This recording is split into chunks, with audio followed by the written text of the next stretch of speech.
औलाद औलाद हुई? जी मेरा एक बेटा है और उसका नाम हसनैन है। हसनैन, वो कहाँ पर पढ़ता है वो? वो ग्रेजुएटेड है। अच्छा, और अभी वो एक कंपनी में इंटर्नशिप कर रहा है।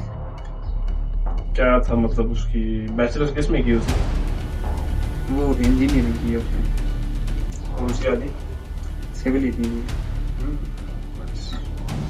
अच्छे पढ़े लिखे हुए लोग हैं आपके इस गांव में। अच्छा खासा दूर पड़ता है, लेकिन उम्मीद नहीं थी मुझे कि इतने पढ़े लिखे हुए लोग यहाँ पर पाए जाएंगे। जी जी बिल्कुल ऐसा ही है। हाँ, ये लड़के पढ़े हुए हैं, सिर्फ लड़कियां भी पढ़ती हैं यहाँ पे? नहीं लड़कियां भी पढ़ती हैं। माहम के अलावा और कौन सी लड़की थी पाए? बाहर के अलावा तो और कोई नहीं थी। अच्छा ये बताएं कि सिर्फ एक लड़की के अलावा बाकी लड़की क्यों नहीं पढ़ पाई? कोई बाहर क्यों नहीं जा पाई? क्या वजह हुई इसकी? इसकी एक वजह तो ये भी है कि बाकी लोग जो हैं यहाँ के वो इतने ज़्यादा अमीर नहीं हैं और हमारे सरपंच साहब जो हैं वो भी इसको अलाउ नहीं करते हैं। अच्छा, आपको किसी पे कोई शक व शुबा हो, कुछ आपको ऐसा लगता है कि किसी ने मार दिया इसे या किसी के साथ दुश्मनी हो, कुछ ऐसा? मुझे तो जुबैर पे शक है। अच्छा, जुबैर पे शक करने की कोई खास वजह? जुबैर क्योंकि उसके साथ आता जाता था। नहीं मुझे जुबैर अच्छा बात सुने, इसके अलावा आपको किसी और पे शक हो? नहीं और कोई नहीं है। किसी और पे भी शक नहीं नहीं है? और किसी को नहीं। चले ठीक हो गया। आपके ताउन का बहुत बहुत शुक्रिया।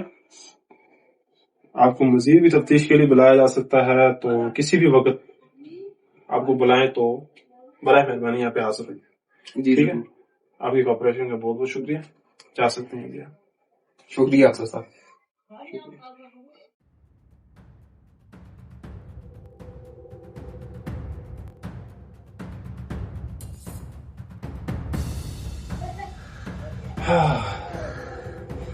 अच्छा, तो तुम हो Zubair?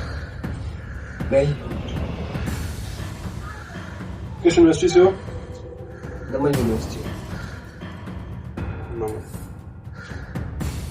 Department? CS computer science. अच्छा, तो माहम थी आईआर डिपार्टमेंट से। कब से जानते हो उसे? बचपन से।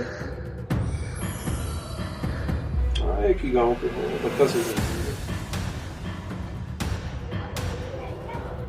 अच्छा, कौन से सेमेस्टर में थे आप?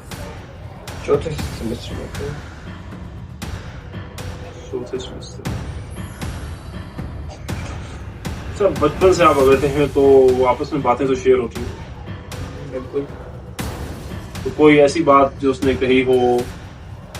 नहीं मुझे तो नहीं लगता। कंट्रोवर्शियल कुछ ऐसी के? कभी कभी वो कहती थी कि अजीब सी बातें कहती थी वो, समझ नहीं पाता था। किस तरह की बातें? जैसे एक मतलब उसने कहा था कि यहाँ पर सच बोलने वाले का गला भून दिया जाता है।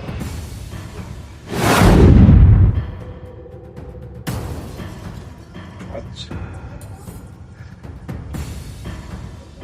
तो तुम्हें क्या लगता है कि कौन मार सकता है? तुम्हें किस पे शक है? मुझे तो चचा रियाज पे शक है। उसकी मौत के बाद वो बिल्कुल खामोश हो चुके। पहले बहुत अच्छी तरह बात करते थे, बहुत हंसी मजाक करते थे, लेकिन अब वो उस तरह से नहीं। देखो, शक तो हम तुम पे भी कर सकते हैं। तुम उसके साथ आते जाते हो, कोई भी मसला हो सकता है, कोई भी कसर हो सकती है आप दोनों की आपस में, कुछ भी ऐसा हो सकता है। आपने उसे मार दिया, ऐसा भी तो हो सकता है कि नहीं हो सकता? आप बताइए। मैं क्यों मारूंगा उसे? देखो बच्चे आजकल तो यही चाहते हैं, कोई किसी को और किस वक्त मार दे कोई पता नहीं लगता। कहीं पे गैरत के नाम पे कत्ल, और कहीं भी मोहब्बत ना मिलने पे कत्ल।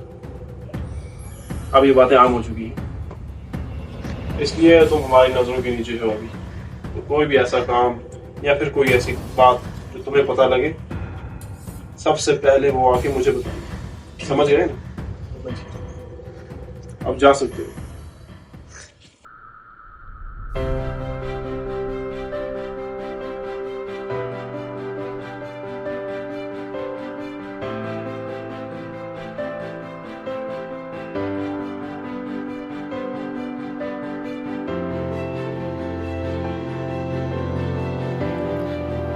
माह में ख्वाब थी जो टूट गया, एक रोशनी थी जो अंधेरों में बुझा दी गई। कातिल कौन है, ये सवाल हर चेहरे पर साया डाल हो। सरदार साहब, ताकत का गुरूर उनके लहजे में। वो हमेशा कहते हैं कि औरत की हद घर की दहलीज है। क्या ये गुरूर ही कत्ल की वजह है? या चचा रफ़ीक, जो अंदर ही अंदर से शायद अपनी ही बाई की जायदाद हड़पना चाहता था, या फिर शायद वो भी रवायात का कैदी था। क्या उन्होंने अपनी खामोशी से जुर्म को जन्म दिया? और आसिफ, महम का दोस्त, वही जिसने उसके ख्वाबों को सबसे करीब से देखा। मोहब्बत कभी हौसला देती है और कभी इंसान को अंधा बना देती है। क्या मोहब्बत ने ही उसके दिल को अंधेरों में धकेल दिया? ये कत्ल सिर्फ एक फर्द का नहीं है, ये हमारी रवायात का चेहरा है। जहाँ औरत के ख्वाब दबा दिए जाते हैं, वहाँ उसकी सांसें छीनना आसान हो जाता है। ये माशरा कातिल है, ये सोच कातिल है। और मैं ये वादा करता हूँ कि असल कातिल को ढूंढ कर रहूँगा, चाहे वो कोई भी, चाहे कितनी ही ताकत क्यों न रखता हो।